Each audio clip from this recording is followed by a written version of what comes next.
D'accord. Donc, lorsque vous ressentez du stress, la première chose qui se produit est l'arrêt de l'entretien corporel, car l'énergie est requise pour fuir. Et surtout, le stress a pour effet majeur de désactiver le système immunitaire.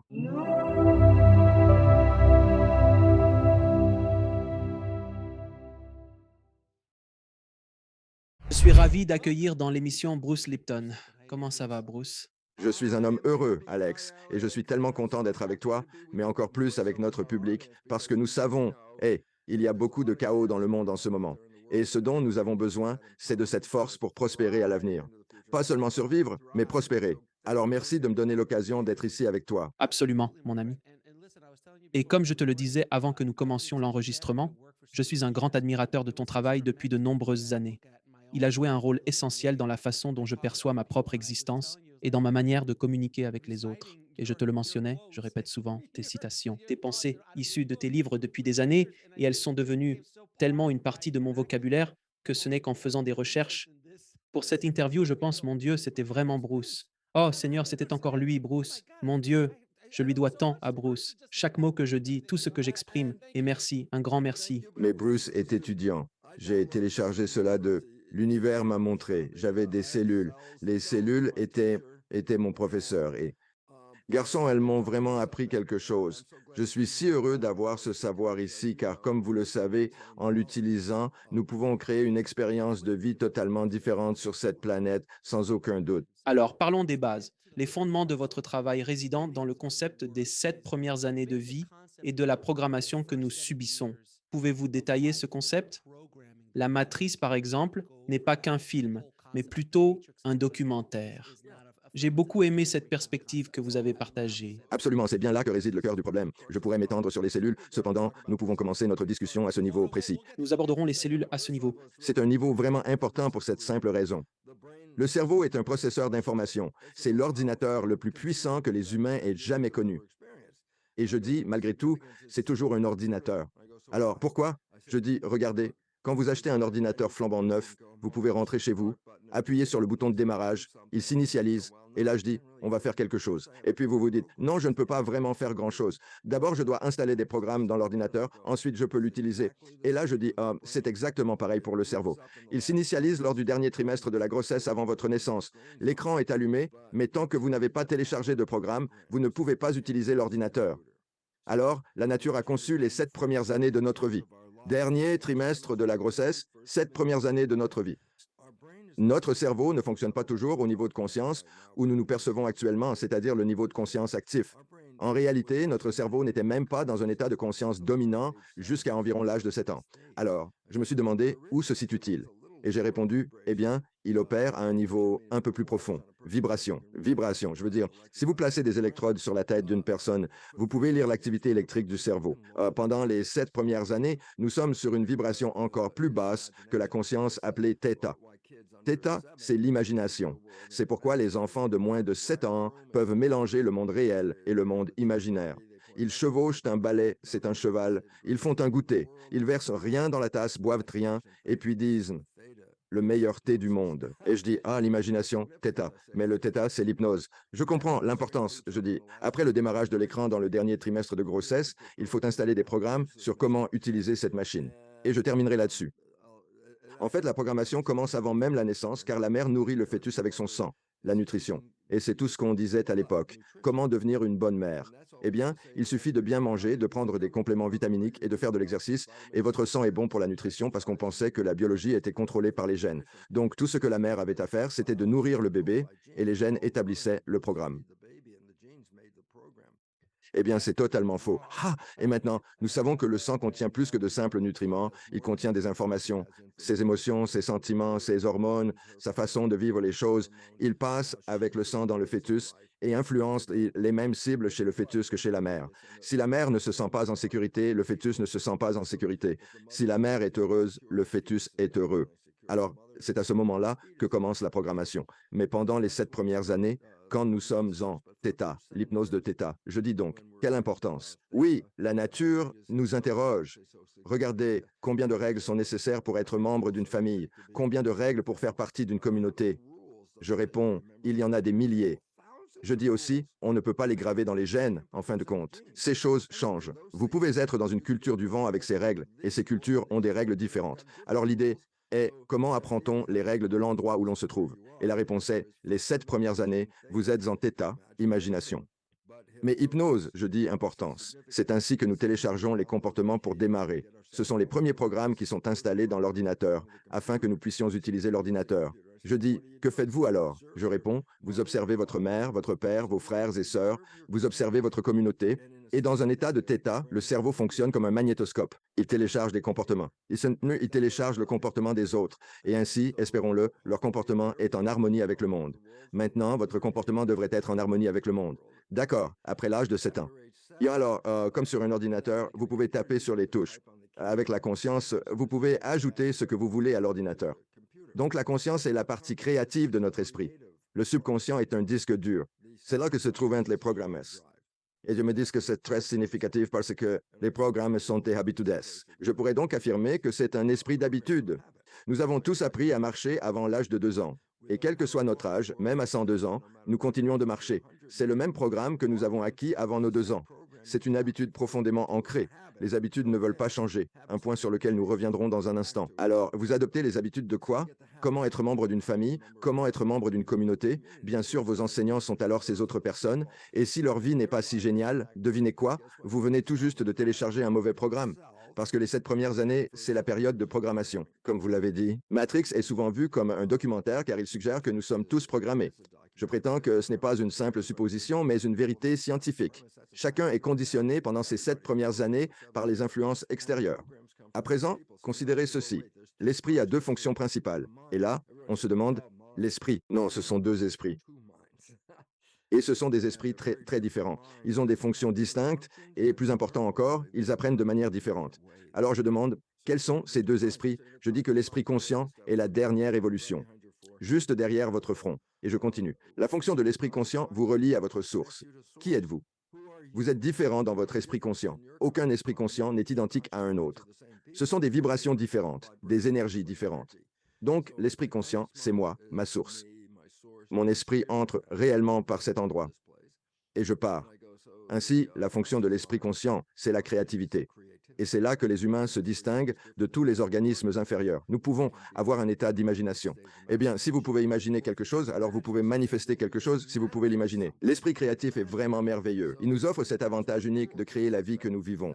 L'esprit conscient. Et l'esprit subconscient, eh bien, c'est juste là que se trouvent les programmes. Et les programmes, comme toutes les habitudes, vous appuyez sur le bouton, le programme se rejoue. Vous avez appris à marcher avant 2 ans. Vous avez 102 ans. Il suffit de décider de marcher et vous exécutez le programme. Donc, habitude. Donc, l'esprit conscient est créatif, l'esprit subconscient, habitude, esprit, d'accord? Et je me dis, et alors? J'ai dit, oui bien, lorsque tu es dans ton esprit conscient, c'est là que tu fais preuve de créativité. Les souhaits et les désirs émergent de cet état. Alex, dis-moi, qu'est-ce que tu désires vraiment dans ta vie? Si tu me révèles ce que tu désires ardemment, je pourrais te dire d'où cela provient. Cela émane de l'esprit conscient et créatif, car c'est le berceau de l'imagination. C'est précisément ce que je recherche. Alors oui, de la créativité de cet esprit. Et tant que tu agis en harmonie avec cet esprit, ta créativité s'en trouve décuplée. Mais voilà le hic, c'est à ce moment-là que le monde peut sembler se renverser. C'est exactement cela. L'esprit conscient, ce n'est pas seulement ça. D'abord, imagine que le corps est un véhicule avec un volant et que l'esprit conscient est au volant, regardant par le pare-brise, nous menant là où les souhaits et désirs sont la destination. Je continue. Et voici le grain de sable dans l'engrenage. L'esprit conscient peut non seulement regarder par la fenêtre, mais il a aussi la capacité de penser. Et là, je me pose la question. Donc, qu'est-ce que cela signifie réellement? J'ai dit, voyons, penser, ce n'est pas regarder dehors. Penser, c'est regarder à l'intérieur. Une pensée, c'est sur le... Tu sais, Alex, l'enregistrement d'aujourd'hui, nous sommes mercredi. Et je dis, oui, mais dis-moi, Alex, ce que tu fais samedi. Et ce n'est pas écrit juste devant toi. Dans une minute ou deux, tu te diras, ah, je fais ça. Tu te demanderas d'où cela vient-il? La réponse est simple, de l'intérieur. Ainsi, ton attention, celle de ton esprit conscient, ne se porte plus vers l'extérieur. Elle se tourne vers l'intérieur, vers une pensée intime. Alors, je dis, si ton véhicule est dirigé par ton esprit conscient et que tu commences à réfléchir, ton esprit conscient ne regarde plus à travers la fenêtre. À ce moment-là, je me demande, mais qu'est-ce qui va se passer maintenant? Je l'ai dit, quelle que soit la fonction à laquelle tu ne prêtes pas attention, le subconscient a généralement un programme. comme celui de conduire la voiture. C'est un programme, c'est une habitude. Tu apprends à le faire, donc dès que mon esprit conscient commence à réfléchir et que je conduis, le subconscient passe en pilote automatique. Il prend le relais. C'est un ordinateur 1 million de fois plus puissant que l'esprit conscient lui-même. Ainsi, c'est lui qui gère la voiture plus efficacement que l'esprit conscient. Cela constitue le cœur de l'affaire. Quand je suis attentif à ce qui m'entoure, je me dirige vers mes souhaits et désirs. Quand je prends le temps de réfléchir, mon subconscient prend le dessus et fonctionne en pilote automatique. Maintenant, la question est, combien de temps passons-nous à réfléchir? Je dirais, eh bien, 95% de la journée, c'est le temps moyen passé à réfléchir. Je me suis donc demandé, qu'est-ce que cela signifie concrètement? Eh bien, cela veut dire que 5% de la journée, vous utilisez votre esprit conscient et créatif pour réaliser vos souhaits et désirs. 95% de la journée, vous revenez par défaut au subconscient, tandis que l'esprit conscient réfléchit et le subconscient exécute des programmes 95% du temps. Mais devinez quoi? Ces programmes, ce n'est pas vous. Ce sont vos parents, votre famille, votre communauté. C'est de là que viennent ces programmes. Et je me dis, et si ces programmes ne répondent pas à vos souhaits et désirs? Et je me suis dit, alors, si vous continuez à jouer ces programmes, vous n'atteindrez jamais vos souhaits et désirs, parce que 95% de la journée, et le subconscient est 1 million de fois plus puissant. Un ordinateur que l'esprit conscient. Donc, 95% de la journée, avec un ordinateur 1 million de fois plus puissant, c'est le subconscient qui contrôle votre vie. Mais permettez-moi de vous poser cette question, que je pense avoir déjà entendue de votre bouche également. N'est-il pas vrai que l'inconscient ne se préoccupe pas de vos rêves ou de vos aspirations? Il n'est pas fait pour cela. Son rôle est de vous maintenir en vie, à surveiller le tigre au coin de la rue, à conduire. Et combien de personnes à l'écoute ont déjà eu l'expérience de conduire une voiture et vous commencez juste à penser à quelque chose et tout à coup, vous vous demandez comment suis-je arrivé ici? Êtes-vous avec conduite pendant 15 minutes? Et ça a tourné et s'est garé et vous vous dites comment suis-je arrivé ici? Je pensais à des problèmes. C'est précisément là, Alex, le cœur même du problème, parce que tu viens de dire, regarde, je conduis depuis seulement 15 minutes. Je pensais à toutes ces choses. Je dis, ah, tu pensais? J'ai dit, donc ton attention n'était pas vraiment portée sur ce qui se passait dehors, mais plutôt à l'intérieur de toi-même. Alors je demande, à quoi pensais-tu exactement? Oh, je pensais à faire ceci, cela et encore cela. Je vais bien, super. Ensuite, je te pose cette question. Qu'y avait-il sur la route au cours des 15 dernières minutes? Tu réponds, non, je ne sais pas, car je n'étais pas en train de regarder par la fenêtre. Eh bien, c'est précisément le problème dont je te parlais. Voilà ce que c'est. Eh bien, si je passe mon temps à réfléchir ou à me concentrer sur quelque chose de totalement différent et l'inconscient prend le relais et dirige le spectacle, est-ce que je vois le comportement? Je dis non, tu ne fais même pas attention. Tu ne regardes même pas par la fenêtre. Tu exécutes un programme. C'est une cassette. Boum, boum, boum. Cassette. C'est mon âge. C'est un programme et tu lances ce programme, mais tu es le seul à ne pas le voir fonctionner. Alors, c'est la même histoire depuis 50 ans. Imaginons que tu as un ami dont tu connais très bien le comportement et tu connais également ses parents. Puis, un jour, tu observes que ton ami adopte le même comportement que ses parents. À ce moment-là, tu te dois de lui dire, hé, Bill, tu agis exactement comme ton père. Et moi, je te conseille de prendre tes distances avec Bill parce que je connais déjà sa réaction. Il va s'exclamer indigné. Comment oses-tu me comparer à mon père? Je ne suis pas comme mon père. Le public rit car ça lui parle. Et je dis, c'est là le problème. Je demande, quel problème? Bill, son comportement est largement programmé par l'exemple de son père. Tellement intégré, ce schéma paternel, qu'il en est inconscient. Quand Bill est en réflexion, il ne regarde pas par la fenêtre, mais il exécute le programme. Je demande, quel programme? Celui de son père. Est-ce que Bill s'en rend compte? Non. Pourquoi pas? Bill ne regarde pas par la fenêtre. Bill est plongé dans ses pensées. Ce qui se joue sans qu'il s'en rende compte. Et donc, l'idée, c'est que si tu exécutes des comportements sans les observer attentivement et que ces comportements ne sont pas bons, alors tu manifestes une vie que tu ne souhaites pas vraiment. Je me dis, voilà, car nous vivons selon ces programmes 95% de la journée. Et bien sûr, le gros problème, c'est cela. Quels sont mes programmes? Je me dis, oh, vous aviez déjà ces programmes avant même de naître. Vous receviez des programmes avant votre naissance. Vous avez été programmé pendant toute une année, de 0 à 1 an. On vous a programmé. Quel programme avez-vous reçu à l'âge de 0? Je ne sais pas, d'accord? Ça a été programmé encore toute une année, de 1 à 2 ans. Quel programme avez-vous reçu à l'âge de 2 ans? Je ne sais pas. D'accord, encore toute une année, de 3 à 4 ans ou de 2 à 3 ans. Et je me dis, peut-être qu'autour de 3 ans, vous pourriez vous souvenir de quelque chose. D'accord? Mais jusqu'à ce moment, je n'ai aucun souvenir. Je réponds, oui, mais tout semblait être programmé à l'avance. Puis vient la grande interrogation. Quels sont mes programmes? Pourquoi cette question? Je l'ignore. Ils ont été téléchargés avant ma prise de conscience. Et là, je réalise, ah, voilà la réponse. Votre vie à 95% est le résultat du programme. Votre existence est le miroir de vos programmes internes. Il suffit d'observer votre vie pour admettre cette réalité élémentaire. Les choses que vous chérissez et qui font partie de votre vie, elles surviennent parce que vous possédez un programme interne qui les attire. Cependant, et les choses que vous souhaitez, désirez, voulez dans votre vie et pour lesquelles vous travaillez dur pour les réaliser, vous luttez, vous transpirez à cause de cela. Je mets beaucoup d'efforts, je vais faire en sorte que cela se produise. Pourquoi travaillez-vous si dur? Et la réponse est, quelle que soit cette destination, votre programme ne la prend pas en charge et vous essayez d'utiliser votre esprit conscient et créatif pour outrepasser le programme. Je dis oui, mais l'esprit conscient représente 5%, le programme 95%. Je me dis, ça ne va pas vraiment bien fonctionner. C'est donc pour cela que les pauvres restent pauvres et les riches restent riches. Oui, c'est pour cela que le livre Père riche, Père pauvre. C'était exactement le propos. Si vous avez grandi avec le programme d'une famille riche, vous n'avez pas à penser que le programme est subconscient. Votre façon de penser pourrait être assez stupide. Je veux dire, un ancien président chez nous était une personne relativement riche, mais pas très intelligent dans son esprit conscient. Mais son programme était comment je suis devenu riche, par quels moyens? Il l'a hérité de sa famille, d'accord? Et si vous venez d'une famille pauvre, qu'avez-vous hérité? Oh, la vie est une lutte, je n'y arriverai pas. Oh mon Dieu, nous travaillons. Il faut travailler dur pour... Ces programmes sont véritablement ancrés en nous, pour un grand nombre d'entre nous. Laisse-moi te raconter une anecdote, Bruce. Voilà maintenant 30 ans que je suis dans l'industrie du cinéma. Tout au long de ma carrière cinématographique, mon rêve était de devenir un réalisateur de renom. J'ai exercé en tant que réalisateur de publicité, j'ai gagné ma vie grâce à la réalisation, mais le statut de réalisateur pour les grands studios m'a toujours échappé. J'ai côtoyé des célébrités, des individus d'une grande influence, participé à d'innombrables réunions à Hollywood, et pourtant, il y avait toujours un obstacle, quelque chose qui m'empêchait d'atteindre ce niveau supérieur, m'empêchait de progresser. Et pour couronner le tout, s'il y a, pour ajouter l'insulte à l'injure, je travaillais en post-production où je m'occupais du montage, des effets visuels et de l'étalonnage pour d'autres réalisateurs. Et je me disais, ce type, je répare leurs films, je rends leurs œuvres melhores parce qu'ils ne savent pas ce qu'ils font. Et moi, je n'ai pas ma chance de briller. Ce n'est ce qui récemment, peut-être dans les 8 dernières années, que j'ai réalisé qu'il y avait un problème de programmation que j'avais découvert. Quand j'avais 26 ans, j'ai failli réaliser un film de 20 millions de dollars pour la mafia. Et pendant cette période, j'ai passé une année avec ce mafieux qui m'insultait et me maltraitait en gros pendant un an, alors que je rencontrais les plus grandes stars de cinéma du monde, courant partout, tout ça. Donc, à un niveau subconscient, j'ai associé mon rêve à la douleur. Et je n'ai fait que me saboter moi-même tout au long de ma vie.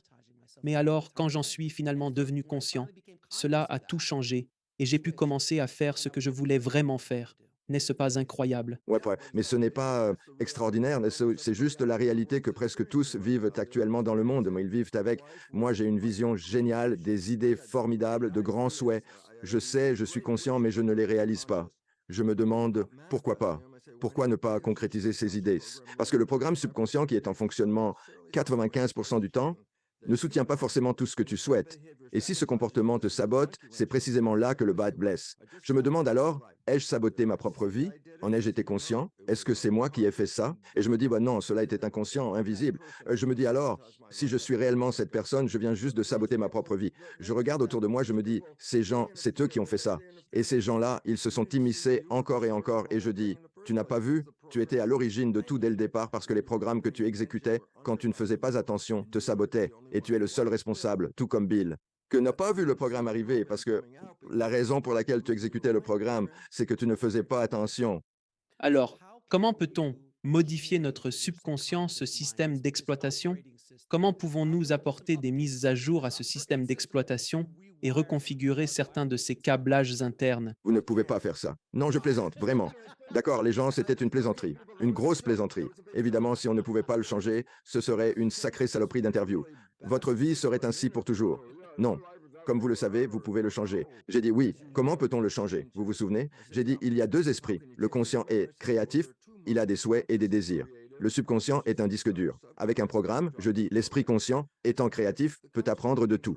Lisez un livre de développement personnel. Ah oui, je sais comment faire. J'ai dit, vous avez lu le livre? Je vous fais un quiz, vous avez 100 et tout. Ouais, vous connaissez ces trucs? Et puis je dis, maintenant que vous connaissez tout ça, est-ce que votre vie a changé? Et la réponse est non. Pourquoi donc? Le conscient apprend par la lecture du livre. Mais l'inconscient n'apprend pas ainsi. Ainsi, notre intelligence effleure seulement la surface. Moi, j'ai lu le livre, je détenais les informations et je saisissais parfaitement leurs mécanismes, blablabla. Je me disais effectivement, c'est la logique de l'esprit rationnel qui prévaut.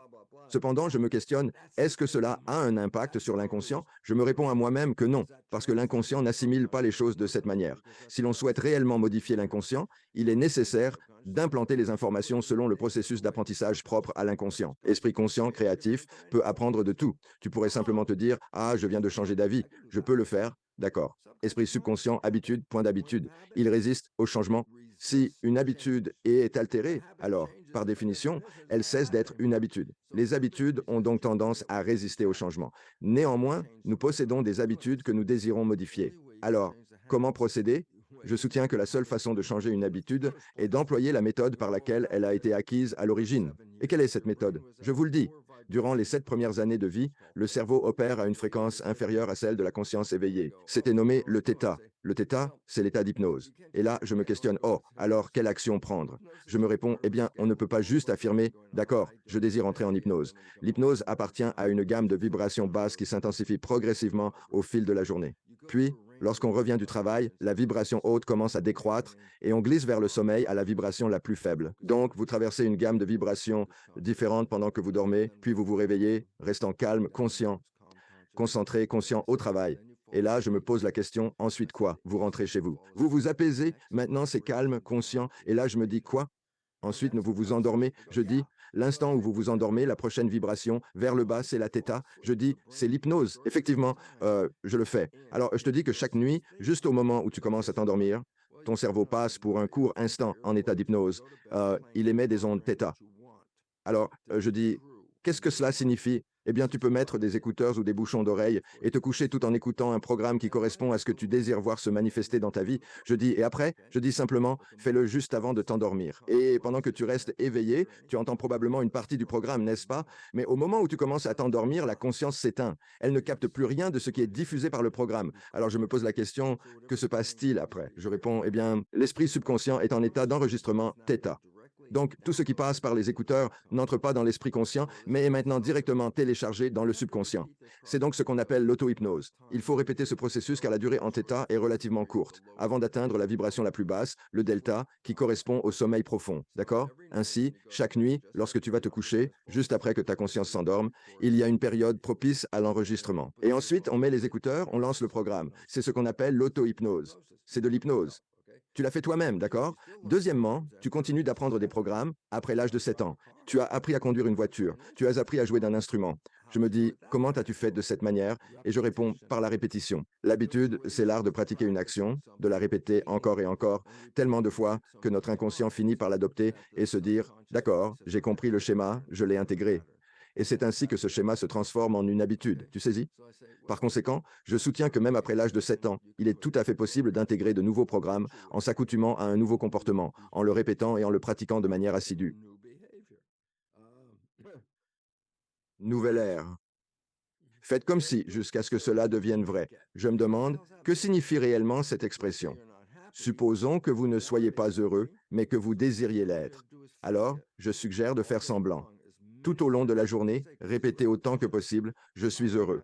Même si vous vous sentez aussi maussade qu'un temps pluvieux. Je m'en fiche. L'essentiel, c'est de dire je suis heureux, je suis heureux. Répétez je suis heureux. Il suffit de le répéter. Tout ce que vous avez à dire, c'est je suis heureux, autant de fois par jour que possible. La répétition. Un jour, vous vous réveillez, vous n'avez plus besoin de dire je suis heureux, car la répétition a créé une habitude et vous vous réveillez heureux. Et cela signifie programme terminé, j'ai fini, je n'ai plus de travail à faire que ça. Et il y a une troisième voie qui est nouvelle. On l'appelle la psychologie énergétique. Ce n'est pas de la psychologie conventionnelle où l'on revient en arrière en disant « ma mère a fait ceci » et ensuite « mon ami ». Alors, vous répétez l'histoire, vous la vivez encore. Et moi, je dis que vous rejouez ce même satané programme que vous avez. Mais pas besoin de rejouer le programme. Je connais le programme. Comment je l'ai obtenu, ça n'a aucune importance. J'ai le programme. Je le porte. Alors je me demande, qu'est-ce que ça signifie? Je dis, je n'ai pas besoin de revenir en arrière. Je peux dire, mais qu'est-ce que je veux à partir d'ici? Je me dis, eh bien, les choses que j'aime sont arrivées. Je n'ai pas besoin de changer cela. J'ai un excellent programme. Ces choses sont arrivées. Mais les choses que je recherchais, les choses que je voulais dans ma vie, les choses que je désirais et souhaitais, eh bien, vous voulez intégrer cela dans le programme, d'accord. Alors je dis, bien, comment faites-vous cela? Je dis, la psychologie énergétique est une nouvelle version de la psychologie qui fait appel à quelque chose appelé super apprentissage. Super apprentissage, c'est quoi ça? Je réponds, peut-être avez-vous vu quelqu'un lire un livre en faisant glisser son doigt le long de la page. Il y a aussi vite qu'ils déplacent leur doigt le long de la page, ils lisent de tout, sur la page, sur les deux pages. Et paf, ils peuvent tout lire. Donc l'idée est la suivante. Eh bien, si vous pouvez activer le super apprentissage, utilisez ceci pour acquérir un nouveau comportement prêt, changer une croyance de toute une vie, même après 50, 60 ans. Cela peut se faire en quelques minutes. Car l'apprentissage accéléré équivaut à appuyer sur le bouton d'enregistrement dans l'inconscient. L'apprentissage super accéléré permet de charger un programme en quelques minutes. Et nous en avons besoin. Pourquoi? Parce que le comportement que la culture et la civilisation utilisent aujourd'hui est tellement en désaccord avec la nature que les humains provoquent leur propre extinction à cet instant. On appelle cela une extinction de masse.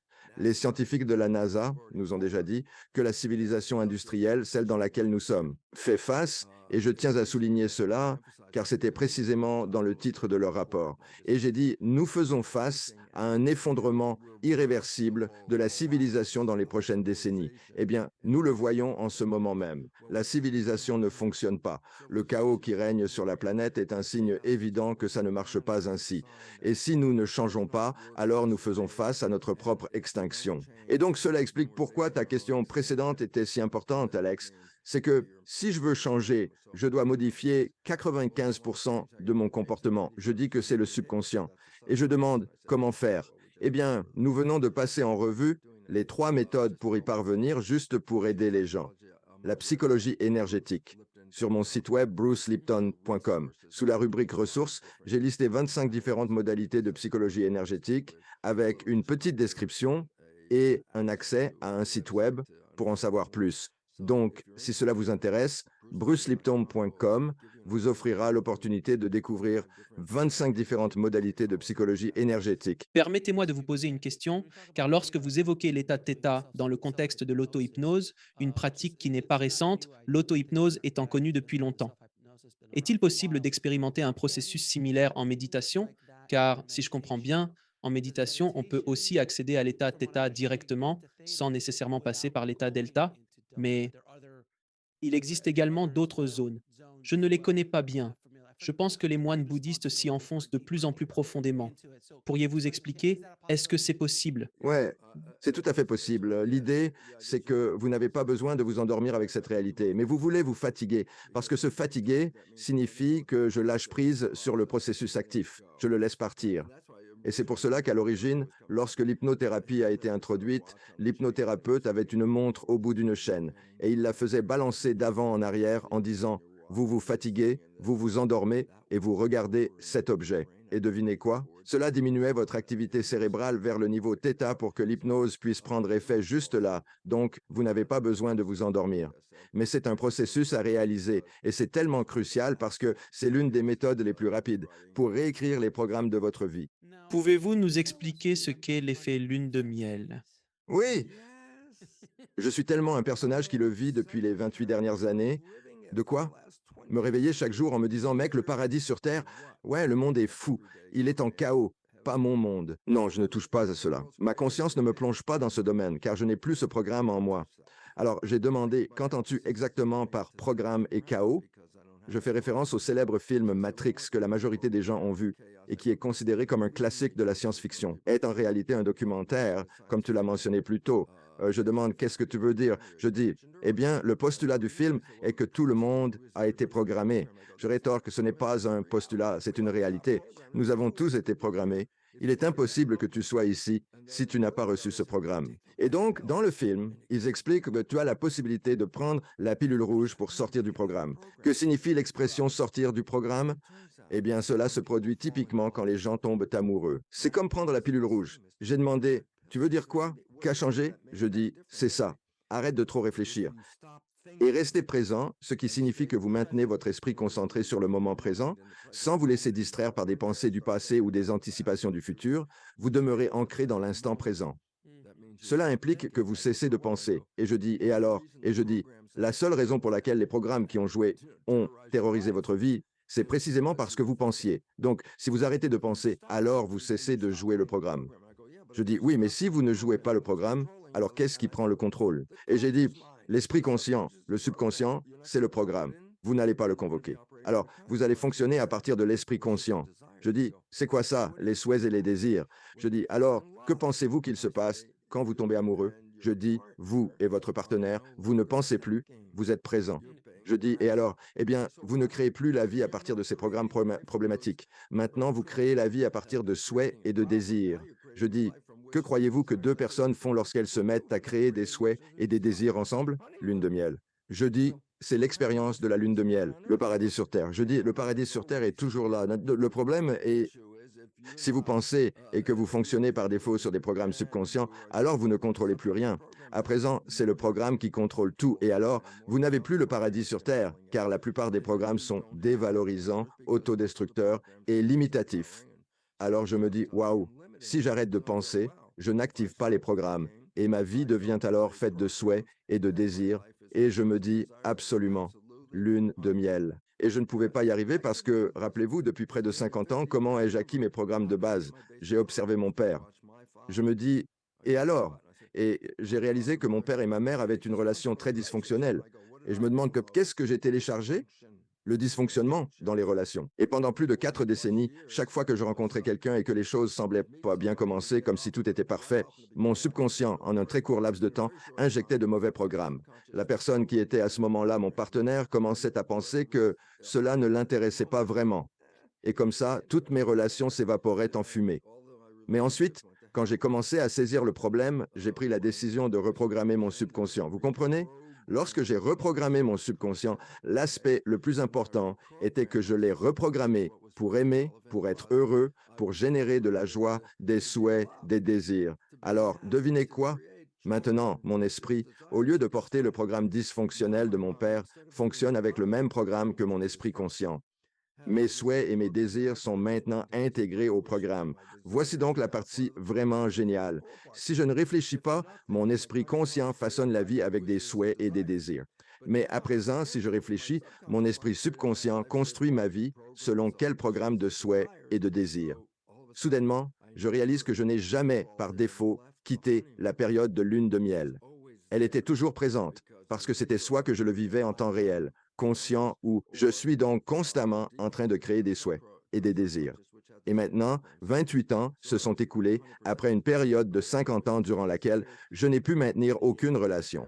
Pendant ces 28 années récentes, je me réveille chaque jour en ressentant une fraîcheur nouvelle.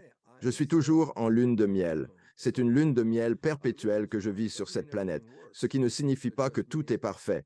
Cela signifie simplement que je ne suis plus affecté par ces choses qui ne fonctionnent plus parce que j'ai changé mon programme intérieur. Ainsi, je ne réagis pas à cela. Alors, vous faites essentiellement ce que Joseph Campbell a dit, vous suivez votre félicité à 100%. Et devinez quoi? Je suis bien mieux sur cette voie maintenant que lorsque je suivais les programmes. Et c'est pour cela que j'ai écrit le livre L'effet lune de miel. L'effet lune de miel. Quand on est amoureux, on arrête de suivre le programme. Et je me dis, intéressant. L'amour doit-il forcément s'adresser à une personne? Je pense que non. Il s'agit d'être épris de quelque chose, d'une activité qui nous absorbe. Par exemple, l'affection pour un animal de compagnie est tout à fait possible. Cela vous semble-t-il juste? Donnez beaucoup d'attention. Quand vous êtes avec votre animal, vous ne pensez pas, je joue, viens ici mon garçon, viens ici, attrape la balle, je joue en temps réel. Pas de réflexion. Mais je pourrais aussi être jardinier, je pourrais être chef, je peux être artiste. Je dis quoi? Faire des choses qui sollicitent votre esprit dans l'instant présent, qui ne dépendent pas d'une grande réflexion. C'est comme une pilule rouge. Tout ce qui entrave votre capacité à réfléchir constitue également ce qui vous empêche de suivre les programmes adéquatement. Cela ressemble beaucoup au concept d'être dans le flow, tout comme un athlète ou un artiste en plein travail. Vous entrez dans cet état de flux où le temps semble s'arrêter. La notion du temps s'évanouit. Votre concentration est totalement focalisée sur l'activité que vous exécutez.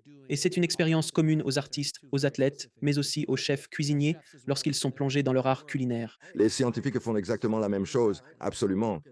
Les scientifiques ne travaillent pas dans ce plan. Ils pensent à quelque part là-bas, puis ramènent à leurs idées, tout comme le font un musicien ou un artiste.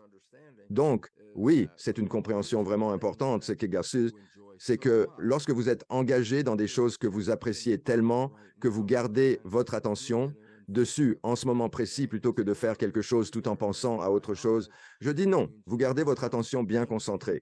Cela signifie que vous ne pensez pas, ce qui signifie alors que tout ce qui émane du système provient de l'esprit créatif et conscient et non d'un programme préétabli. Maintenant, vous mentionnez un autre concept intéressant, celui de l'effet placebo et de son contraire, l'effet nocebo, ainsi que la puissance de ces phénomènes et l'impact qu'ils peuvent avoir sur nous.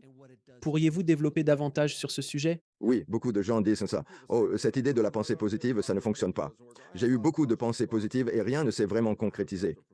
Et là, je réponds, d'abord, examinons cela mathématiquement. Ah, vous avez eu une pensée positive. Je demande, pendant combien de temps? J'ai dit, tout au plus 5% de la journée. Je me dis, eh bien, il va être difficile de remplacer le programme qui fonctionne 95% du temps par un résultat différent. Donc, c'est comme si, ouais, ta pensée positive ne va pas fonctionner. Pourquoi? Parce que tu es trop pris dans ton propre processus de pensée. Mais je dis, et le placebo, alors, je le dis, vous avez confié le pouvoir de la vérité à votre médecin durant les 7 premières années de votre vie, lorsque vous avez été programmé, parce que dans les 7 premières années, si vous étiez dans une famille traditionnelle, quand vous tombiez malade, comme tout le monde, vous alliez chez le médecin. Et je dis, quel est le schéma qui est acquis en faisant cela? Je dis, en matière de santé, je n'y connais rien. C'est le médecin qui s'y connaît. Et après, je me dis, et ensuite, j'ai dit, alors le médecin apporte une vérité parce que moi, je ne le peux pas. Et ensuite, ces paroles se transforment en un programme. C'est compris? Alors le médecin annonce, oh, regardez, cette nouvelle pilule vient d'être lancée. Je sais que vous luttez contre ce problème chronique depuis des années, mais cette nouvelle pilule, c'est le produit for de l'industrie pharmaceutique qui, rappelons-le, n'est-ce pas votre allié, le meilleur, c'est cette pilule. Elle a été spécialement conçue pour vous. Et vous prenez la pilule et vous vous sentez mieux pour découvrir ensuite que la pilule était un placebo. Là, l'idée devient cruciale. Qu'est-ce qui a vraiment provoqué votre guérison? Ce n'était pas la pilule, c'était un placebo. Alors, qu'est-ce qui vous a guéri? Votre croyance en la pilule, la pensée positive, que cela allait améliorer votre vie. C'était cette vision, cette conviction que vous aviez. Avez-vous pris la pilule? Vous avez fait ce qu'il fallait, d'accord, je suis prêt à aller mieux. Et cela a effectivement fonctionné. Oui, c'est le pouvoir de la pensée positive avec une validation scientifique. Il y a de cela 75 ans, cette idée a été reconnue. Depuis 3/4 de siècle, la médecine reconnaît que l'on peut se guérir grâce à la force de ses pensées. Vous êtes d'accord avec cela? Mais j'ai dit, alors pourquoi ne l'enseigne-t-on pas? Et la réponse, je dois vous dire, parce que j'étais professeur dans une faculté de médecine, c'est que le programme d'une école de médecine est largement conçu par l'industrie pharmaceutique. Ils savent qu'il y a argent en jeu. Il n'y a ni argent ni énergie. Tu ne peux pas le mettre dans une gélule, chérie, alors on ne l'enseigne pas. Et donc, les étudiants en médecine apprennent une litanie. Tu as cette maladie, voici le médicament. Tu as cette autre maladie, voici le médicament. C'est le médicament, voilà le médicament. Et qu'est-ce qu'ils sont? Des trafiquants de drogue? Est-ce qu'ils en ont conscience? Non, parce qu'on leur a programmé que c'était la réponse. Je dis non, ils ne réalisent pas qu'on les programme pour vendre ce fichu médicament. Et quand ça ne marchait pas assez, alors ils ont foutu ces satanés pubs à la télé et ont dit, tant pis pour le médecin, vendons directement le médicament aux patients. Vous vous sentez malade et fatigué? Ce médicament vous rendra au top du monde.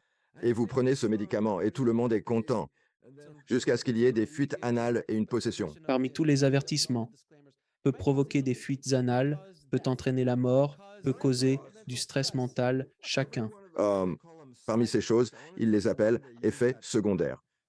Je veux vous expliquer pourquoi ils utilisent ce terme. Parce que cela déresponsabilise. S'ils disaient que ce sont des effets directs, ce qu'ils sont, il y a un effet direct de prendre le médicament. S'ils disent que ce sont des effets directs, les gens pourraient être. Et ils disent, oh non, juste des effets secondaires. Je ne suis pas de ce côté-là. Je n'aurai pas le problème. Et bien sûr, eh bien voyons, c'est un médicament. Juste un petit aperçu, je pense que le nombre était aux alentours de 37 000. Ainsi, chaque année, des gens meurent à cause des drogues illégales aux États-Unis et une guerre est menée. Et sur ces drogues, je me demande quoi? Je dois vous révéler un fait scientifique. 300 000 personnes meurent chaque année de médicaments sur ordonnance. Une guerre contre cela? Non, c'est considéré comme le prix du progrès médical. C'est ce qu'ils affirment, le prix à payer. À mon avis, c'est un coût excessivement élevé. 300 000 personnes perdent la vie à cause de médicaments prescrits et pourtant, personne n'en parle. Alors, vous mentionniez l'effet du placebo. Pourriez-vous également parler de l'effet nocebo? Eh bien, c'est cela, on met vraiment l'accent là-dessus.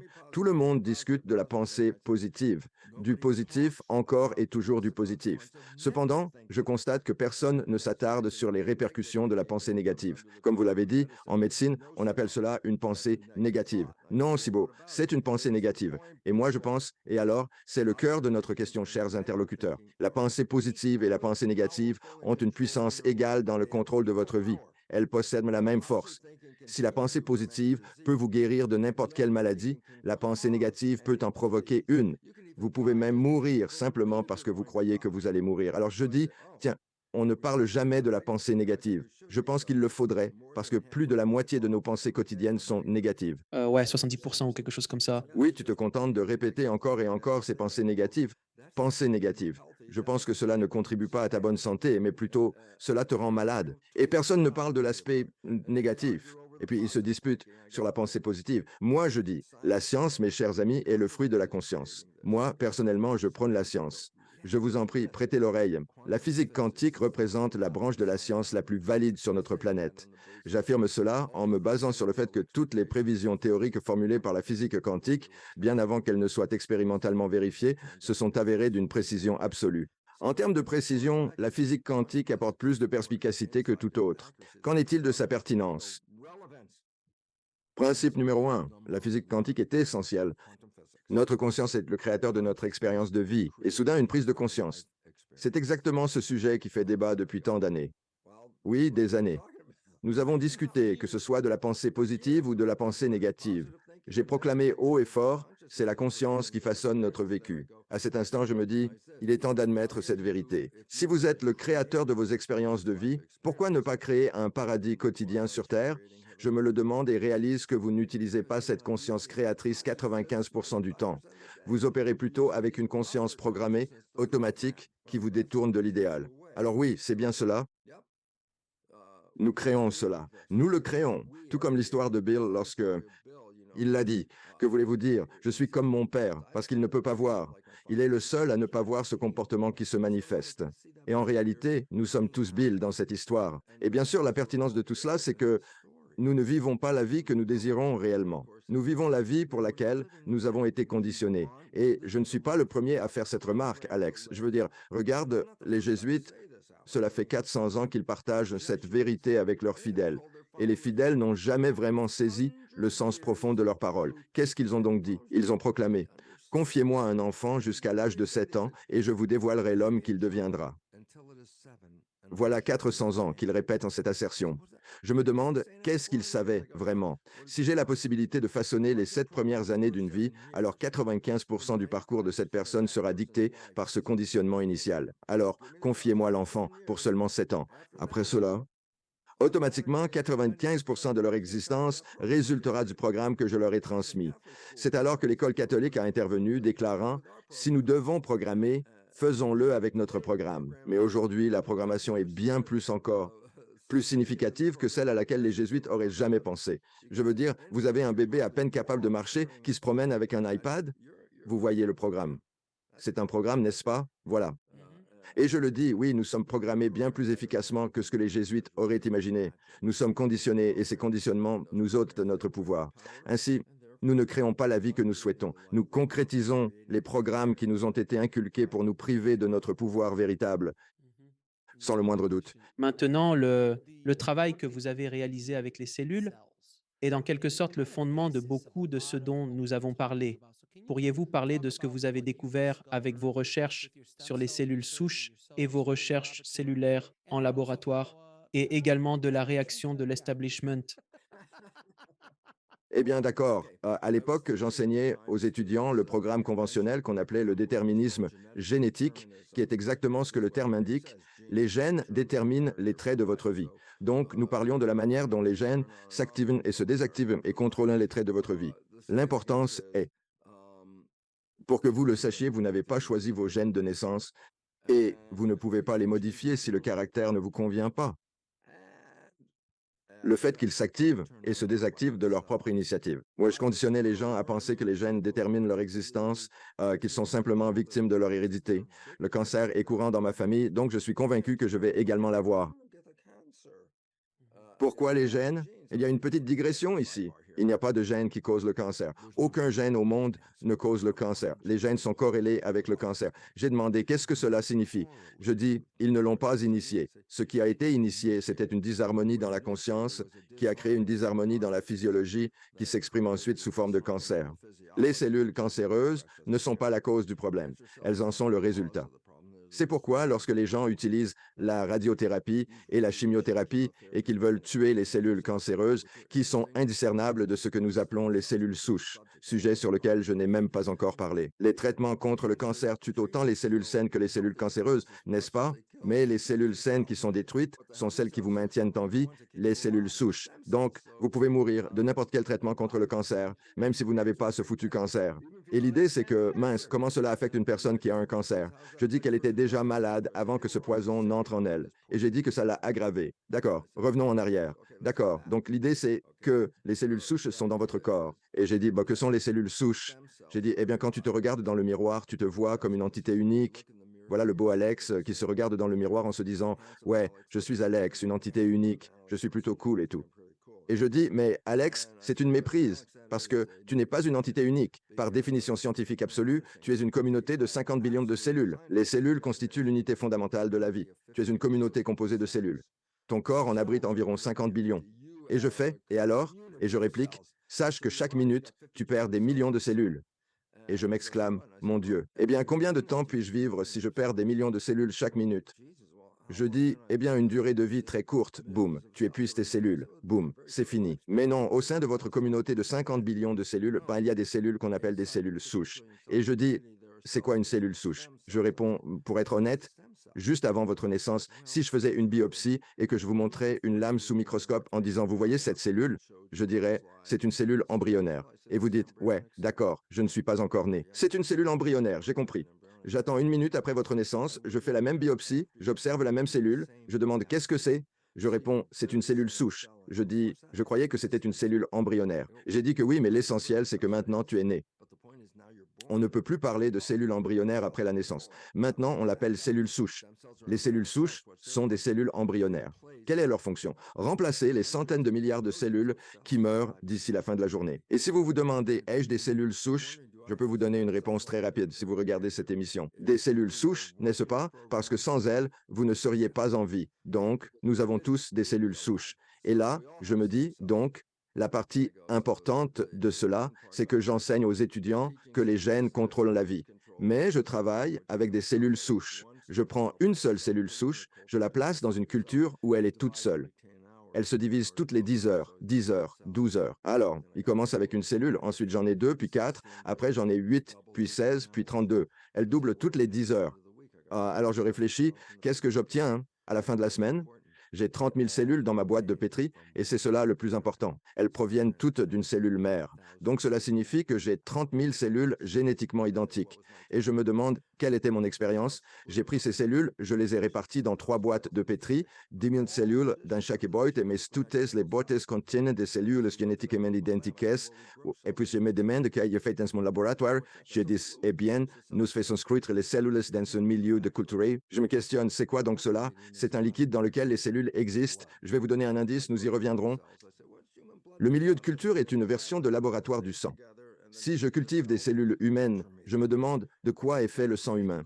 Puis en laboratoire, je mélange ces éléments et nourris les cellules avec le milieu de culture. Mais comme je crée le milieu de culture, j'en modifie la composition chimique. J'ai donc obtenu 3 versions différentes. Appelons-les des environnements, car c'est ce qu'ils sont. Environnement A, B et C, et j'ai 3 boîtes, des cellules génétiquement identiques. Dans la première boîte, environnement A, ce milieu de culture, les cellules forment du muscle. Deuxième boîte, cellules génétiquement identiques, mais milieu de culture B, les cellules forment de l'os. Troisième boîte, cellules identiques génétiquement, milieu de culture version C. Et je dis, quelle est la différence? Dans la boîte A, les cellules forment du muscle. Dans la boîte B, les cellules forment de l'os. Dans la boîte C, les cellules forment des cellules adipeuses. Je dis, qu'est-ce qui a déterminé le destin des cellules? Et la réponse est, eh bien, tout d'abord, elles étaient toutes génétiquement identiques, n'est-ce pas? Quelle était la différence? Je disais, c'était l'environnement dans lequel se trouvaient les cellules, qui déterminait l'activité génétique des cellules. Alors tout à coup, je me dis, eh bien, l'ancienne idée que j'enseigne en classe, que les gènes contrôlent les caractéristiques de la vie, ou que les gènes contrôlent ce caractère. ce qui signifie que ce caractère est contrôlé par les gènes. Eh bien, c'est ce que cela signifie. Et je me pose la question maintenant, quelle est donc l'idée sous-jacente? Lorsque je mène mes expériences en laboratoire, je constate que ce caractère spécifique n'est pas déterminé par les gènes. En réalité, il est influencé par les conditions environnementales. Alors, comment formuler cela correctement? Je dirais que ce caractère est régulé par les mécanismes de l'épigénétique. Qu'est-ce que c'est que ça? Épi signifie au-dessus. Alors, comment appelle-t-on la peau? Épiderme. Je me demande pourquoi. Parce que juste en dessous de la peau, il y a une couche appelée derme, et la peau est au-dessus du derme, l'épiderme. Épi signifie au-dessus. Donc je dis que ce caractère est sous contrôle épigénétique. Je fais référence à la nouvelle science. Ce caractère est régulé au-dessus épi, en relation avec les gènes. Ce caractère est contrôlé au niveau supérieur aux gènes et non directement par les gènes eux-mêmes. Il était sous l'influence de l'environnement qui à son tour régulait l'activité des gènes. Et je me dis, quelle est la différence avec ce que j'enseignais? Je disais, vous étiez une victime, vos gènes contrôlent votre vie. Vous n'aviez pas votre mot à dire, impossible de les changer, et ils s'activent et se désactivent tout seuls. Nouvelle science, l'environnement contrôle les gènes. Je me demande pourquoi est-ce important. Nous contrôlons l'environnement. Soudain, je me suis demandé, avec ce contrôle, peut-on changer l'environnement? J'ai dit oui. Puis, je me suis dit, cela signifie-t-il contrôler nos gènes? J'ai répondu, c'est exact, c'est la différence. Le contrôle génétique, voilà ce que c'est. Vous êtes une victime. Contrôle épigénétique, vous êtes le maître, car vous avez le pouvoir de réguler l'environnement qui va ensuite influencer la génétique pour s'adapter à cet environnement. Et soudain, je me dis, oh mon Dieu, j'ai fait ça dans cette recherche. Je m'adresse à tous mes collègues et je leur dis, hé, vous savez cette histoire qu'on enseigne sur les gènes qui contrôlent la vie? Ah, je ne crois pas que ce soit vraiment ça. Et ils me regardent comme ça et je dis, regardez, voici mes expériences. Et puis ils partent. Et moi je dis, regardez, c'est prévisible. Je dis, comment ça? Je dis, je peux faire cette expérience demain et je vous dirai exactement ce qui se passera dans 3 jours. Je peux prédire le résultat. Et je dis, la prévisibilité, c'est la marque de fabrique de la science, non? Ça veut dire, vous savez quoi? Ils n'ont pas adhéré. Pourquoi? Parce que tout le monde sait que les gènes contrôlent la vie. Et je suis le seul, je dis des absurdités ici. La Terre est plate, vraiment. Comment se fait-il qu'on dise que la Terre est ronde? Et comment ça, la Terre tourne autour du Soleil? En réalité, c'est tout qui tourne autour de la Terre, non? Je l'adore, je l'adore, je l'adore, je l'adore. J'ai quitté l'université principalement parce que mes recherches ont révélé que ce que j'enseignais était incorrect. Et j'ai réalisé que je ne pouvais pas changer un programme contrôlé. Donc, j'avais un choix. Enseigner ce que je sais, être faux, ou ne pas l'enseigner. Je suis parti, j'étais titulaire. J'aurais pu rester à ce poste indéfiniment. Ils auraient pu m'enterrer et continuer à me payer à ce stade. Mais je suis parti. Puis, j'ai voulu revenir simplement parce que j'avais besoin d'un retour scientifique pour entendre mon idée et ma théorie sur le fonctionnement des choses. Alors, je me souviens être retourné dans mon ancien département à l'Université du Wisconsin, à la faculté de médecine, et j'ai dit que j'aimerais donner une conférence sur le sujet.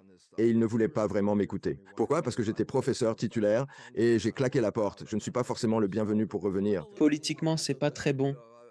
J'ai quitté le club, mais ils m'ont permis de revenir et ils m'ont donné ce qu'on appelle un séminaire du midi, le mercredi, où tout le monde apporte son déjeuner, les enseignants, les étudiants de troisième cycle, et c'est surtout un moment convivial, parce qu'ils se retrouvent. Et puis celui qui est devant parle blablabla. Personne n'en a rien à faire parce qu'ils sont tous occupés de toute façon. Mais je me suis dit, au moins c'est une opportunité. Alors je viens, je donne une conférence le mercredi, et juste à la fin de la conférence, genre 1 minute avant que ça se termine, je remarque une chose importante. Personne ne mange son déjeuner. Et je les regarde et ils me regardent en retour, genre avec, comme si j'étais un fou, n'est-ce pas? Et là, je termine mon explication sur la manière dont les gènes ne contrôlent pas à eux seuls la vie et l'environnement à travers la membrane. Je dévoile ensuite ma technologie et j'arrive enfin tout au bout. Et je regarde autour de moi, je dis merci beaucoup. Oh, c'était exactement ça, silence, silence. C'était donc la réponse. Un silence oppressant, le plus lourd et pesant que j'ai jamais connu.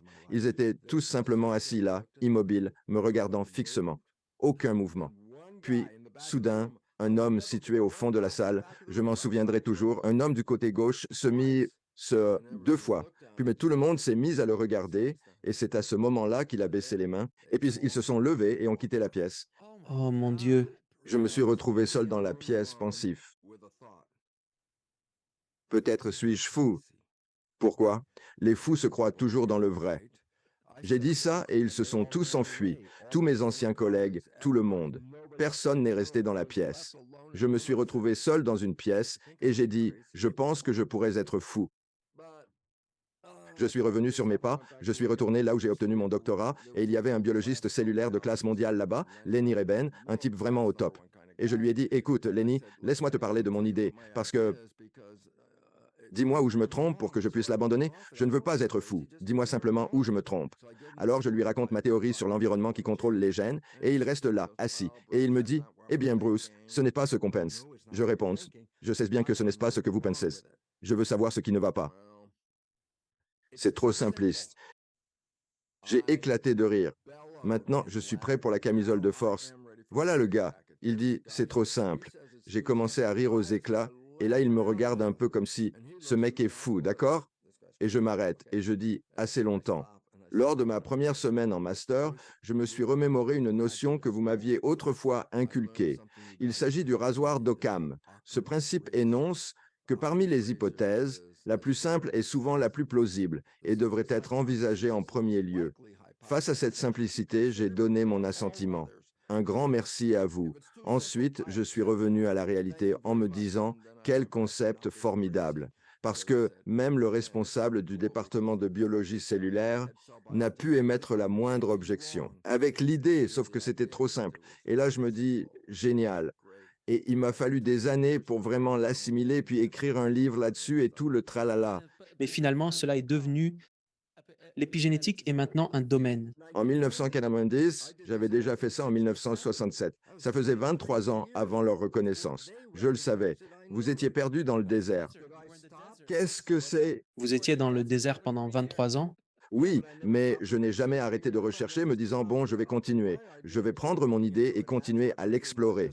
Et c'est ce qui m'a conduit, pas seulement à l'idée de l'épigénétique, mais à comprendre comment la conscience, l'inconscient et la programmation, tout cela se construit. C'était comme trouver le petit élément qui se répète. Une fois que vous avez ce petit élément, tout le reste est construit sur cette base. Un être humain est une cellule. Je demande, qu'est-ce que tu veux dire? Je dis, nous sommes faits de 50 billions de cellules. Je dis, oui, mais chaque fonction que tu as dans ton corps était déjà présente dans presque chaque cellule de ton corps. Tu n'as rien créé de nouveau avec ça. C'est juste l'expression de 50 billions d'entre elles. Et je dis, oui, c'est pour cela que si tu comprends le fonctionnement d'une cellule, tu comprends le fonctionnement d'un être humain. Et si tu comprends le fonctionnement d'un être humain, tu comprends comment l'humanité devrait fonctionner, parce que c'est ce qu'on appelle un fractal. Et c'est une géométrie spéciale, pas celle qu'on a apprise à l'école. Celle-là, c'était la géométrie euclidienne. C'était celle avec les cubes, les triangles, les sphères et les cercles, les octogones et toutes ces choses comme ça.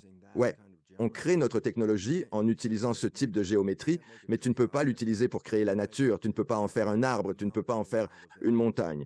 J'ai dit, oh, il existe une géométrie différente appelée fractale, et nous n'avons pas assez de temps pour approfondir, mais je vais te dire, la partie la plus importante de la fractale, c'est qu'elle utilise la même équation et la répète encore et encore et encore. Tu prends une équation, tu la résous, tu obtiens une réponse, puis tu reprends cette réponse, tu la remets dans la même équation, et c'est reparti. Tu obtiens une réponse différente, tu la remets, et ainsi de suite, et ainsi de suite. Et si tu représentes cela sur un graphique et que tu le cartographies, cela reproduira toutes les structures de la nature. Tout à coup, cela signifie que la nature est fractale. Et je me demande pourquoi est-ce important? Parce que le principe fractal, c'est comme en haut, ainsi en bas, c'est la même équation. Que tu observes la petite version, ou la plus grande, ou encore la suivante. Elle repose sur le même processus, le même mécanisme. Donc, si tu peux le voir à un niveau, tu peux le comprendre à tous les autres niveaux. Et c'est pourquoi la biologie cellulaire peut vous apprendre sur la biologie humaine, qui à son tour peut vous enseigner sur la biologie de l'humanité. Et l'évolution à laquelle nous sommes confrontés actuellement, c'est que nous devons devenir plus humains, et commencer à comprendre ce que les Amérindiens savaient il y a 10 000 ans. C'est un jardin. Nous sommes censés être des jardiniers, et qu'avons-nous fait de ce jardin? Nous détruisons le jardin. Je me dis, eh bien, vous savez, il y a un problème, parce que les gens ne réalisent pas que vous êtes le jardin. Vous êtes issus du jardin. Si le jardin n'est plus, alors l'humanité cesse également d'exister. Cela revient à dire, oh, peut-être devrions-nous traiter l'environnement avec plus de soin et y voir un avertissement. C'est précisément la situation dans laquelle nous nous trouvons aujourd'hui. Et si vous pouviez le faire assez rapidement, il y a encore un aspect essentiel sur lequel j'aimerais que vous vous attardiez, car cela m'a profondément marqué lorsque vous en avez parlé. C'est un principe de biologie élémentaire, mais il semble que de nombreuses personnes ne saisissent pas pleinement. L'effet du stress sur l'organisme, ainsi que l'idée liée aux membres et à tout cela, c'est réellement captivant. Permettez-moi de résumer rapidement. Souvenez-vous, de la fonction du cerveau est de prendre l'image dans l'esprit et de la transformer en chimie complémentaire. Le stress signifie qu'il y a une menace. Et là, je me dis, comme quoi? Eh bien, par exemple, lorsque le système se formait, ce dont nous avions peur, c'était du tigre à dents de sabre. Alors je me demande, qu'est-ce que cela signifie? Une menace extérieure met votre vie en péril. Alors je me demande, comment réagissez-vous face à une telle menace? Je réponds, c'est le système adrénal qui prend le relais, vous savez, la réaction de combat ou de fuite, n'est-ce pas? C'est ainsi que l'on y fait face, compris? Alors, devinez quoi? Lorsque vous percevez un stress, vous libérez des hormones de stress qui préparent le corps au combat ou à la fuite. Alors je me demande, qu'est-ce que cela signifie? Je vous dis, écoutez, c'est directement tiré d'un livre de physiologie. Quand les hormones de stress sont libérées dans le système, le sang est envoyé de préférence vers les bras et les jambes. Pourquoi? Le sang, c'est là où se trouve l'énergie, envoyée de préférence vers les bras et les jambes. Mais où diable était-il avant la libération des hormones de stress? Je me dis, ah, il était concentré dans les entrailles. Je me dis, alors qu'est-ce que ça fait dans les entrailles? Ça alimente les fonctions. De quoi donc? Du ventre, de l'entretien du corps, de son nettoyage, de sa réparation, de tout ce qui nous maintient en bonne santé. Alors je me dis, quand les hormones de stress interviennent, qu'est-ce qu'elles font? Elles veulent l'énergie du corps, mais pas dans le ventre. Elles la veulent dans les bras et les jambes pour pouvoir fuir ce fichu tigre. Ainsi, la première chose que font les hormones de stress, c'est de faire se contracter les vaisseaux sanguins de l'intestin. J'ai dit, pourquoi? Parce que cela pousse le sang vers les bras et les jambes où l'énergie est nécessaire, mais cela arrête la fonction de l'intestin. C'est quoi déjà? L'entretien du corps. Là, je me dis, ah, d'accord. Donc, quand on est stressé, la première chose qu'on fait, c'est qu'on arrête l'entretien du corps parce que l'énergie est nécessaire pour courir. L'autre conséquence directe et la plus significative du stress, c'est qu'il désactive le système immunitaire. Pourquoi? Eh bien, le système immunitaire consomme beaucoup d'énergie. Je me dis, si vous avez déjà été malade, vous n'êtes probablement même pas sorti du lit. Vous n'aviez pas tant d'énergie que ça. Alors je me dis, et si vous avez une infection et que vous êtes poursuivi par un tigre à dents de sabre? Je me dis, bon, quelle zone voulez-vous protéger? La zone intérieure qui est immunisée ou la zone extérieure qui est celle de l'adrénaline, du combat ou de la fuite? Et je me dis, tant pis pour l'infection bactérienne. Si le tigre vous attrape et vous dévore, l'infection bactérienne n'est plus votre problème. D'accord. Donc, en quoi cela consiste? Eh bien, lorsque les hormones de stress pénètrent dans le système, elles préservent l'énergie pour fuir en faisant quoi? En désactivant le système immunitaire. Pourquoi? Ça économise de l'énergie que je peux utiliser pour fuir le tigre. Et donc je dis, qu'est-ce qui désactive le système immunitaire? Les hormones de stress. Je dis, qu'est-ce qui provoque ça? Je réponds, la peur provoque ça. Et là je me dis, ah, donc quand vous avez peur, vous désactivez votre système immunitaire. Je dis, absolument. Et je me dis, bah pourquoi? Encore une fois, se préparer pour le combat ou la fuite. Et je me dis, ah bien maintenant, reconnaissons, il y a 100 000 ans, quel était votre principal stress, le tigre à dents de sabre? Je me demande, c'était vraiment tout? Ouais, essentiellement. Alors, je me dis, si par chance vous échappez à ce tigre à dents de sabre, est-ce que vous devriez continuer à être stressé? À mon avis, non. Dès l'instant où vous échappez au danger du tigre, vous devriez revenir à un état normal. Votre système digestif et immunitaire se réactive, vous retrouvez la santé. Mais le stress du monde moderne est constant, 24/7, toute l'année. Il injecte sans cesse des hormones de stress dans votre corps. Vous vous interrogez sur les conséquences. Cela met en pause l'entretien de votre organisme, et pas seulement pour un instant. Désormais, c'est une condition chronique. Et je dis, qu'en est-il du système immunitaire? Je dis que vous mettez à l'arrêt le système immunitaire avec les hormones de stress. Point final. Les médecins utilisent thérapeutiquement les hormones de stress. Je dis, pour ce que j'affirme, s'ils veulent transplanter un organe de la personne A à la personne B, ils ne veulent pas que le système immunitaire de la personne B rejette l'organe après que je l'ai mis en place. Alors ils administrent au receveur de cet organe des hormones de stress avant l'opération, pour que cela mette hors service le système immunitaire. Ainsi, lorsqu'ils insèrent le tissu étranger dans ce corps, le système immunitaire ne le rejette pas. Je dis, le stress est tellement efficace pour désactiver le système immunitaire qu'ils l'utilisent pour éteindre le système immunitaire. Et je dis, alors pourquoi est-ce pertinent? J'ai dit, bon, je vais regarder ces foutues informations. Pourquoi donc? Vous croyez vraiment qu'ils vont vous annoncer que la vie est belle, que tout est parfait, que tout est en ordre? Non, ils veulent que vous ayez peur. Ayez peur de ceci, ayez peur de cela. La peur rend les gens malades. Je me dis, mais voilà, c'est ce qu'elle fait. Et la peur paralyse votre système. C'est un concept tellement puissant pour les individus, car je possède la connaissance de tout. Je veux dire, les instants où le stress a marqué ma vie, je tombe malade plus souvent. Je suis épuisé. Je suis juste devenu plus faible à cause du stress. C'est vraiment un bombardement constant. Je suis parent, c'est pourquoi je me sens constamment stressé. Je refuse de faire cela. Non, absolument pas. Non, non, non. Mais en règle générale, si vous allez au travail tous les jours, que vous avez un patron qui vous met la pression ou des factures que vous ne pouvez pas payer et que vous êtes stressé et que vous vous démenez en conduisant des Uber ou en faisant des livraisons avec Uber Eats ou autres pour gagner votre vie. Ce stress vous empêche même de vous échapper de cette situation compliquée. Et puis, On se retrouve à nouveau dans toute cette histoire de programmation dont on a parlé précédemment. Oui, mais c'était précisément l'objectif. Si je te vends du stress, alors je contrôle ta vie. Bruce, je pourrais te parler pendant des jours. J'aimerais énormément avoir une conversation avec toi. De plus, je désire parler au public parce que le partage accru d'informations est avantageux. L'idée fondamentale de ce que tu entreprends et de ce à quoi je souhaite contribuer, c'est de sensibiliser les individus à leur propre force intérieure. Absolument. Et si tu n'en as pas conscience, cela implique que, premièrement, tu es un créateur, et deuxièmement, tu ne crées pas selon tes désirs, car un programme imposé par autrui a usurpé ton pouvoir et conditionné ton subconscient. Et c'est pour cela que les gens écoutent l'émission d'Alex. Il faut changer de conscience et arrêter de se comporter en victime, car nous devons exercer notre caractère créatif, parce que j'ai plus confiance en le caractère créatif de la population qu'en ce prétendu leadership, ce qui nous contrôle. Je veux que nous reprenions tous notre pouvoir, car si les gens ont le pouvoir, alors tout sera une lune de miel sur cette planète, et cela signifierait que le paradis, c'est la terre. Et c'est ma pensée finale que je veux que les gens reconnaissent. Vous croyez que vous allez mourir et monter au paradis? Vous êtes nés ici. Je pars.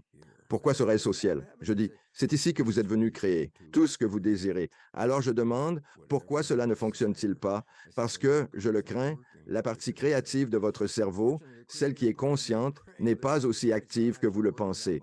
Et ainsi, vous finissez par créer le programme que quelqu'un d'autre a implanté en vous. Mon cher ami, je vais vous poser quelques questions rapides, comme je le fais avec tous mes invités. Quelle serait votre définition personnelle d'une belle vie? Si vous avez déjà vécu la lune de miel, c'est une belle vie. Qu'est-ce que ça signifie? Vous vous réveillez tous les jours. Ça ne veut pas dire que tout fonctionne. Tout ne fonctionne pas dans ma vie. Mais devinez quoi? Quand ça ne fonctionne pas, ça ne me dérange pas non plus. Je vis ici, j'en profite. Combien d'entre vous ont regardé le coucher de soleil récemment? Non. Oh, vous êtes dans la voiture en train de rentrer du travail stressant? D'accord. Dans la file d'attente du stress? Oh oui. D'accord, cool. On ne se reconnaît plus. Vous êtes dans un monde qui est le plus beau, le monde de l'imagination jamais vu. L'environnement est tel que, mon Dieu, les extraterrestres viendraient ici juste pour voir où nous vivons. Et c'est tout. Et puis, quand vous mourrez, vous perdez ce mécanisme, le corps, qui était un dispositif que l'esprit utilise pour créer. Quelle est votre définition de Dieu? Dieu représente toute l'énergie de l'univers, ce qui est fondamental car l'essence même de cette vérité est que votre esprit constitue un champ d'énergie capturé par vos cellules. En effet, vos cellules sont dotées d'un ensemble d'antennes conçues pour capter cette énergie. Ces antennes sont désignées sous le terme de récepteurs du soi. Aucune personne au monde ne possède le même ensemble d'antennes. Ainsi, vous recevez une diffusion que personne d'autre ne reçoit, mais tout le monde reçoit sa propre diffusion. Cependant, toutes les diffusions proviennent de la même source, toute l'énergie. Quel est le but? Vous ne pouvez jamais être séparé de Dieu, jamais séparé. Rien ne peut s'interposer entre vous et Dieu, ni altérer cette union. Nul besoin d'intermédiaire pour vous lier à Dieu, car la séparation n'existe pas. Vous êtes créateur. Vos créations émanent de programmes imparfaits. Eh bien, Bruce, il y a une dernière interrogation qui me taraude et qui vient juste de ressurgir dans mon esprit. Cela concerne une question de gènes, purement une question de gènes. Si l'on considère que les gènes se répliquent et que nous possédons des cellules souches qui réparent sans cesse celles qui périssent, notre peau, elle, se régénère tous les, disons, 8 ans environ, si mes souvenirs sont exacts. Nos estomacs se renouvellent. Nous sommes en quelque sorte une nouvelle version de nous-mêmes tous les quelques années. Pourquoi mourons-nous? Ah, alors, l'idée fondamentale ici est que, en premier lieu, nous mourrons beaucoup trop tôt, étant donné que l'âge minimal auquel nous devrions décéder devrait être d'au moins 150 ans, si ce n'est plus. Nous mourrons parce que nous ne vivons pas en harmonie avec la planète. Le stress nous tue. La nourriture que nous consommons est toxique. Quand elle provient de l'agriculture industrielle, elle ne nous apporte pas les nutriments nécessaires pour maintenir un corps sain. C'est pourquoi nous devrions manger des aliments naturels et biologiques et non les versions traitées chimiquement que l'on trouve au supermarché. Nous mangeons beaucoup trop. Pourquoi? Lorsque vous brûlez du carburant, vous produisez toujours des sous-produits toxiques. C'est pourquoi vous n'inhalez pas le tuyau d'échappement de votre voiture lors de la combustion du carburant. Lorsque vous digérez de la nourriture, c'est comme brûler du carburant. Cela génère un sous-produit toxique appelé radicaux libres, qui sont des particules chargées semblables à des balles qui, lorsqu'elles frappent une cellule, ils font un trou et tuent la cellule. Plus vous mangez, plus vous tuez de cellules. plus votre espérance de vie se réduit. Et tout à coup, on se dit, mon Dieu, on mange tant de nourriture. Et le problème, c'est qu'on modifie l'écosystème. Ouais, abattons la forêt tropicale pour avoir plus de hamburgers. Je dis, la forêt tropicale, c'est les poumons de la planète qui purifient l'air et réinjectent de l'oxygène. Vous détruisez la forêt, vous vous tuez. Pour manger quoi? Plus de nourriture, ce qui vous tue également. La quantité de nourriture que nous devrions manger devrait être celle nécessaire à notre subsistance, mais on est conditionné dès l'enfance. On prend le petit déjeuner, le repas le plus important de la journée. Puis, vers midi, on traîne, alors on mange encore, qu'on ait faim ou non. Et puis vient le dîner, c'est le grand moment. On attend le dîner et on prend un gros repas. Et je pars. Nous avons tendance à manger excessivement, nous tuons à petit feu. Chez les animaux, lorsqu'on contrôle strictement la quantité de nourriture qu'on leur donne, en leur fournissant juste ce qui est nécessaire pour subsister, leur espérance de vie peut doubler. Et nous sommes des animaux qui consommons beaucoup trop de nourriture. Nous sommes en train de détruire la planète avec nos habitudes de consommation alimentaire. Cela indique clairement que nous n'avons pas besoin de consommer autant de nourriture. C'est une révélation importante. Bonjour. Bruce s'apprête à partager une révélation importante avec le monde entier, juste ici. Vous êtes prêts? Les plantes tirent dans leur énergie de la lumière solaire, en absorbant l'eau et le dioxyde de carbone pour produire du sucre, ce qui leur permet de générer leur nutrition. Les humains, il est désormais reconnu que dans votre peau se trouvent des pigments appelés mélanine. La mélanine est cristalline, des protéines, des cristaux. Je me demande, et alors? On dit toujours, ah oui, cela empêche les rayons du soleil de brûler notre corps, et tout ça, en partie. Mais la mélanine capte l'énergie de l'atmosphère et la transforme en carburant biologique. Le point sur l'évolution, c'est pourquoi créerions-nous un organisme si vorace qu'il doit détruire la planète pour se nourrir? Ce n'est pas de l'évolution, c'est de la dévolution. L'évolution, c'est que nous avons été créés pour ne pas nécessiter la dévastation de l'environnement pour profiter de notre présence ici. Moins nous mangeons, plus nous vivons longtemps. Et c'est en fait une conclusion parce que la mélanine est comme la chlorophylle chez les humains. Elle capte l'énergie de l'atmosphère et la transforme en nutrition, donc nous n'avons pas besoin de manger autant. Mais manger est plaisant. Je veux juste admettre que la nourriture l'est. Alors, où les gens peuvent-ils en apprendre davantage sur toi et sur le travail que tu réalises, Bruce? BruceLipton.com, très simple. Et devinez quoi? Tout ce dont nous avons parlé, il y a des vidéos gratuites, des articles écrits gratuits, des interviews gratuites, comme celle d'Alex ici. Tout est téléchargeable gratuitement. Obtenez des informations. Le savoir est pouvoir. Nous, Alex, sommes une force émancipatrice. Je soutiens Alex dans cette force. Pourquoi? Pour vous aider à créer le paradis sur Terre. Car si vous parvenez à créer le paradis sur Terre, alors je vivrai dans le paradis où que je me trouve. Et c'est vers cela que nous tendons. Bruce, je te suis reconnaissant pour tout le travail que tu as accompli toutes ces années, mon ami. Merci infiniment pour tout et je suis vraiment, vraiment reconnaissant que tu sois venu à l'émission, mon ami. Continue comme ça, Alex. Je suis un gars heureux d'être ici parce que notre public, ce sont eux qui se demandent ce qui se passe ici, non? Et je dis que si on leur donne le savoir du pouvoir, le savoir, c'est le pouvoir. Et ce que tu fais, c'est donner aux gens le pouvoir avec, écoute, si tu n'as pas ce savoir, tu ne comprends pas pourquoi ça ne fonctionne pas, mais si tu as le savoir, alors tu as le pouvoir de faire en sorte que ça marche. Et c'est pour ça que tu es ici. Et c'est pour ça que je suis là. Alors, merci Alex. Et plus important encore, remercions notre public, car ce sont ces personnes qui cherchent des réponses hors du cadre. Parce que les réponses toutes faites, ce sont elles qui posent problème. Alors nous sortons des sentiers battus pour créer une nouvelle évolution juste ici. Je te suis reconnaissant, mon ami. Je te remercie Alex. Merci de regarder. Cliquez sur une des vidéos ci-dessous pour poursuivre votre voyage et n'oubliez pas de vous abonner.